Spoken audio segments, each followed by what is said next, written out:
નમસ્કાર દોસ્તો, સુપરફાસ્ટ તાજા સમાચારમાં તમારું સ્વાગત છે। દેશ, દુનિયા અને ગુજરાતના તાજા, મોટા અને સૌથી મહત્વપૂર્ણ સમાચાર જાણીએ તે પહેલા તમે ચેનલમાં નવા હોય તો ચેનલને જરૂરથી સબસ્ક્રાઇબ કરીને વિડીયોને લાઇક કરી દેજો। સૌથી પહેલા દોસ્તો આપણે વાત કરીએ તો પરેશ ગોસ્વામીની મોટી આગાહી। તો રાજ્યમાં વરસાદને લઈને હવામાન શાસ્ત્રી પરેશ ગોસ્વામીએ અતિ ભારે વરસાદની આગાહી કરી છે। તો આ દરમિયાન કેટલાક સ્થળો પર મેઘતાંડવ પણ થશે તેવું જણાવ્યું છે। તો આ સિવાય દક્ષિણ ગુજરાત, મધ્ય ગુજરાત, સૌરાષ્ટ્ર અને કચ્છમાં પણ અતિ ભારે વરસાદની આગાહી કરવામાં આવી છે। તો 27 થી લઈને 29 દરમિયાન ગુજરાતમાં સાર્વત્રિક અતિ ભારે વરસાદની શક્યતા વધારાઈ છે। તો આ સિવાય તેમણે કહ્યું કે મધ્યપ્રદેશ ઉપર બનેલું સાયક્લોનિક સર્ક્યુલેશન હાલ પશ્ચિમ દિશા તરફ ગતિ કરી રહ્યું છે। તો રાજ્યના અલગ અલગ વિસ્તારોમાં હજુ પણ અતિભારે વરસાદ પડવાની આગાહી કરી છે। તો દોસ્તો બીજા સૌથી મોટા સમાચાર સામે આવ્યા છે। જૂનાગઢના કેશોદમાં ભારે વરસાદથી જળબંબાકાર થયું। જ્યાં દોસ્તો જૂનાગઢ પંથકમાં ભારે વરસાદથી જળબંબાકારની સ્થિતિ જોવા મળી છે અને ખાસ કરીને કેશોદમાં પાણી પણ ભરાયા છે, જેમાં 1 કલાકમાં અંદાજિત 5 ઇંચ કરતાં વધારે વરસાદ જોવા મળ્યો। તો ઉતાવળી નદીમાં ઘોડાપુર આવતા એક મહિલા પાણીના પ્રવાહમાં તણાઈ ગઈ હતી। તો વહીવટી તંત્ર અને બચાવની ટીમ દ્વારા મહિલાની શોધખોળ ચાલુ છે। તો 4 ચોક નજીકના અંડરબ્રિજમાં પણ પાણી ભરાતા દુકાનોને પણ નુકસાન થયું છે। તો દોસ્તો ત્યાર પછી આગળ વધુ એક સૌથી મોટા સમાચાર મળ્યા છે। આજે પણ ભારે વરસાદ આવશે, જેથી સાવચેતી રાખજો। જ્યાં દોસ્તો આજે પણ હવામાન વિભાગે રાજ્યના અનેક ભાગોમાં ભારે વરસાદની આગાહી કરી છે, જેમાં અરવલ્લી, મહીસાગર, દાહોદ, છોટાઉદેપુરમાં અતિભારે વરસાદની આગાહી કરી છે। જ્યારે આ સિવાય રાજ્યના 7 જિલ્લાઓમાં હજુ પણ રેડ એલર્ટ સાથે ભારેથી અતિભારે વરસાદ પડવાની આગાહી કરી છે। તો ભારે વરસાદના કારણે લોકોને હાલાકી ભોગવવાનો વારો પણ આવી શકે છે। તો બહાર નીકળો તો સાવચેતી રાખજો। તો આજે અમરેલી, ભાવનગર, સાબરકાંઠા, પંચમહાલ, નર્મદા, નવસારી, વલસાડ જિલ્લામાં યલો એલર્ટ જારી કરાયું છે। તો દોસ્તો બીજા સૌથી અગત્યના સમાચાર સામે આવ્યા છે। અંબાલાલ પટેલની પણ મોટી આગાહી સામે આવી છે। જ્યાં દોસ્તો હવામાન નિષ્ણાત અંબાલાલ પટેલે પણ ગુજરાતમાં વરસાદની આગાહી કરતા જણાવ્યું છે કે આજે અમદાવાદ, ગાંધીનગર, પાટણ, બનાસકાંઠા, મહેસાણા, સાબરકાંઠા, અરવલ્લીમાં વરસાદ થવાની શક્યતા છે। તો આ સિવાય કડી, કલોલ અને વિરમગામમાં પણ વીજળીના કડાકા ભડાકા સાથે ભારે વરસાદ જોવા મળશે। તો આ સિવાય અમદાવાદ અને ગાંધીનગરમાં પણ હળવાથી ભારે વરસાદ થવાની શક્યતા દર્શાવી છે। તો આ સિવાય રથયાત્રાના દિવસે પણ અમદાવાદમાં હળવો વરસાદ થવાની શક્યતા જોવા મળશે। ત્યાર પછી દોસ્તો આગળ વધુ એક સૌથી અગત્યના સમાચાર મળ્યા છે। નવસારી થયું જળબંબાકાર। જ્યાં દોસ્તો નવસારી જિલ્લાના 6 તાલુકાઓમાં સાર્વત્રિક વરસાદ વરસ્યો છે, જેમાં જલાલપોર, ગણદેવી, ચીખલી, ખેરગામમાં ધોધમાર વરસાદથી પૂર જેવી સ્થિતિ પણ સર્જાઈ છે। તો છેલ્લા 24 કલાકમાં વાંસદામાં 5.5 ઇંચ કરતાં વધારે વરસાદ વરસતા નવસારીની કાવેરી નદીમાં ઘોડાપુર આવ્યું છે। તો કાવેરી નદીના પાણી ફરી વળતા તડકેશ્વર મહાદેવ મંદિર પાણીમાં પણ ગરકાવ થયું છે। તો ભારે વરસાદના કારણે નવસારીના અંદાજિત 66 કરતાં વધારે રસ્તાઓ પર વાહન વ્યવહાર ખોરવાયો છે। જ્યારે નવસારી જિલ્લાની હાલની સ્થિતિની વાત કરવામાં આવે તો તેની કાવેરી અને ખરેરા નદીમાં પાણીની ભારે આવક થઈ રહી છે। તો ભારે વરસાદના કારણે પાણી રસ્તાઓ પર પણ ફરી વળ્યા છે। તેથી તેના તાલુકા પ્રમાણે 66 કરતાં વધારે રસ્તાઓની વાત કરવામાં આવે તો વાંસદાના 24, ચીખલીના 24, ખેરગામના 9, નવસારીના 5, ગણદેવીના 3 અને જલાલપોરના 1 મળીને કુલ 66 જેટલા રસ્તાઓ બંધ કરી દેવામાં આવ્યા છે। ત્યારબાદ દોસ્તો ફટાફટ આગળના બીજા સમાચારની વાત કરવામાં આવે તો 2 વ્હીલર્સ વાહનો ઉપર પણ લાગશે ટેક્સ। જ્યાં દોસ્તો જો તમે નેશનલ હાઈવે ઉપર 2 વ્હીલર્સ ચલાવશો તો સરકારનો નવો નિયમ તમારા માટે ભારે પડી શકે છે। તો હવે NHAI ઉપર 2 વ્હીલર્સ પાસેથી પણ ટોલ ટેક્સ વસૂલવામાં આવશે। તો આ નવો નિયમ 15 જુલાઈથી અમલમાં આવશે। તો નવા નિયમ અનુસાર 2 વ્હીલર્સ વાહનોએ ફાસ્ટેગ દ્વારા ટોલ ચૂકવવો પડશે। તો જો કોઈ નિયમોનું ઉલ્લંઘન કરશે તો તેને 2000 રૂપિયા સુધીનો દંડ પણ ભરવો પડશે।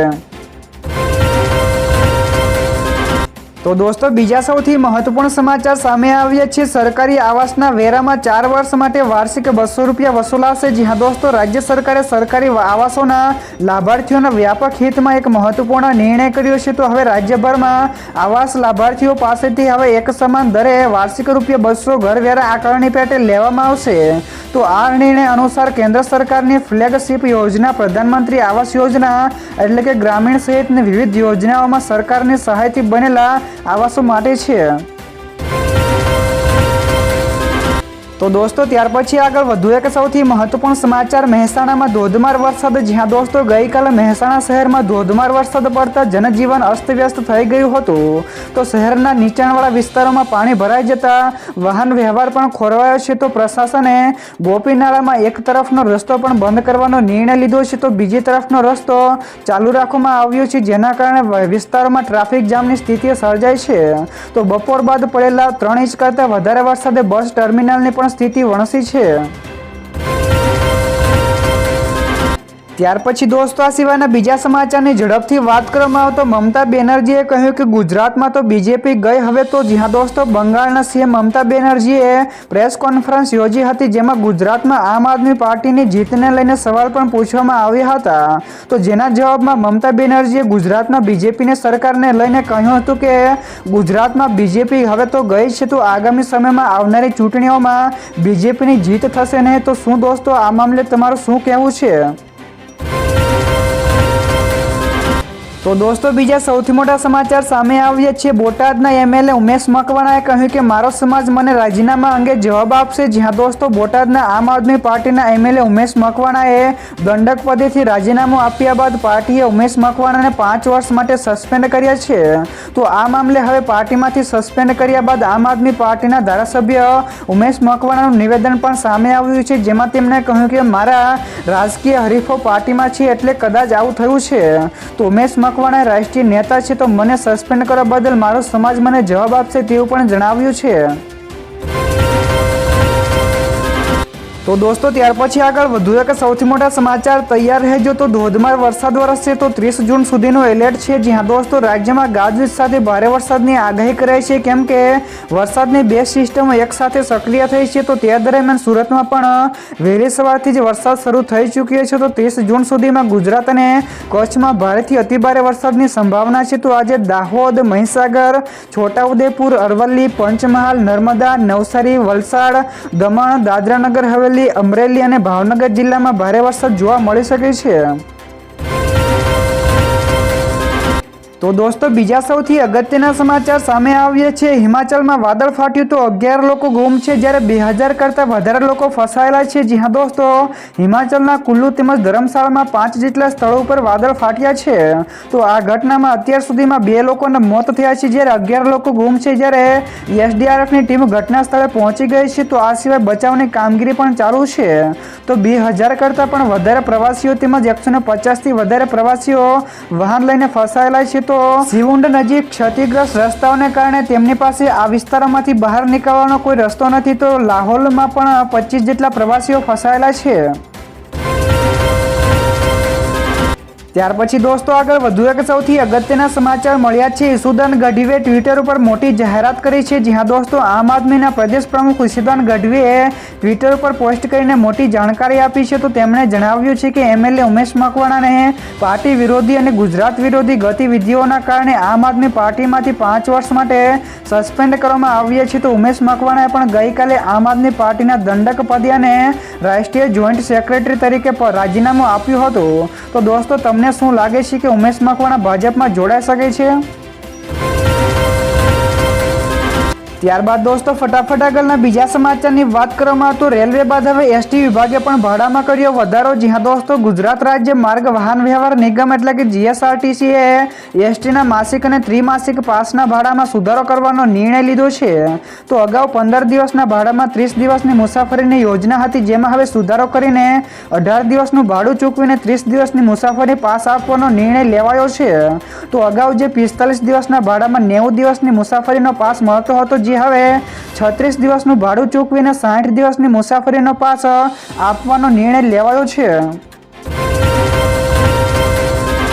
તો દોસ્તો બીજા સૌથી મહત્વપૂર્ણ સમાચાર સામે આવ્યા છે। ભગવાન જગન્નાથને સૌપ્રથમ વખત ગાર્ડ ઓફ ઓનર અપાયું। જ્યાં દોસ્તો ભગવાન જગન્નાથની 148મી રથયાત્રા આજે નીકળવાની છે। તો ભગવાન જગન્નાથને સૌપ્રથમ વખત ગાર્ડ ઓફ ઓનર આપવામાં આવશે। તો રથની બાજુમાં પોલીસના જવાનો દ્વારા ગાર્ડ ઓફ ઓનર આપીને રથયાત્રાનું પ્રસ્થાન કરવામાં આવશે। તો પોલીસ કમિશનરે સુરક્ષા વ્યવસ્થાને લઈને પણ નિરીક્ષણ કર્યું હતું। તો દોસ્તો બીજા સૌથી મહત્વપૂર્ણ સમાચાર સામે આવ્યા છે। સીએમ ભૂપેન્દ્ર પટેલ અષાઢી બીજના દિવસે એટલે કે આજે કચ્છ કાર્નિવલનો કરાવશે પ્રારંભ। જી હા દોસ્તો, દર વર્ષે 27 જૂને કચ્છી નૂતન વર્ષ ઉજવાય છે, તો ભુજ ખાતે હમીરસર તળાવના કિનારા ઉપર આ ખાસ દિવસે અષાઢી બીજની ઉજવણી નિમિત્તે કચ્છ કાર્નિવલ યોજવામાં આવે છે। તો રાજ્યના મુખ્યમંત્રી ભૂપેન્દ્ર પટેલ કચ્છ કાર્નિવલનો પ્રારંભ કરાવશે। તો કચ્છભરમાંથી 64 જેટલા ગ્રુપ ઉત્સાહભેર ભાગ લઈ રહ્યા છે। તો આ ઉપરાંત કાર્નિવલ સ્થળને આજુબાજુની સરકારી બિલ્ડિંગો તેમજ શહેરના તમામ સર્કલોને પણ સુશોભિત કરવામાં આવ્યા છે। તો દોસ્તો ત્યાર પછી આગળ વધુ એક સૌથી મહત્વપૂર્ણ સમાચાર વિદ્યાર્થીઓ માટે સારા સમાચાર। તો આદિજાતિના વિદ્યાર્થીઓનો પ્રોફેશનલ અભ્યાસક્રમોમાં વર્ષ 2025-26ની સરકારી ક્વોટા માટે નિયત કરાયેલી બેઠકોની ટકાવારીની મર્યાદામાં મેરિટ યાદીમાં પ્રવેશ મેળવનાર મેરિટોરિયસ વિદ્યાર્થીઓને રાજ્ય સરકાર દ્વારા શિષ્યવૃત્તિનો લાભ આપવાનો નિર્ણય કરવામાં આવ્યો છે। તો આ યોજના હેઠળ દર વર્ષે રાજ્યના 2.5 લાખથી વધારે આદિજાતિ વિદ્યાર્થીઓને રાજ્ય સરકાર દ્વારા આશરે રૂપિયા 650 કરોડથી વધુની સહાય ચૂકવાય છે।